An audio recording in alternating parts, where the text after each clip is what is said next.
to say? Whatever you want to say. How was this experience for you, Miss Alison? It was fabulous. I absolutely loved it. I didn't know what to expect, but I pictured myself here from the moment I saw you marketing it, and I knew that this was an experience I wanted to have with my husband, Brett. And it truly exceeded my expectations. I loved the inner work and the discussions. I loved turning in and tuning in and connecting not only with me, but then also as a group. I loved the size of the group because I felt like it was really intimate and like we really got to know one another.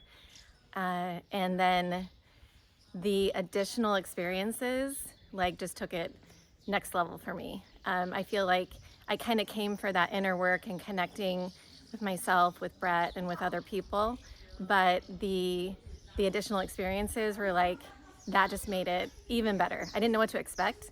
I loved the dancing. I loved every session that we had. It was just truly incredible, and I'm so grateful that I had this experience.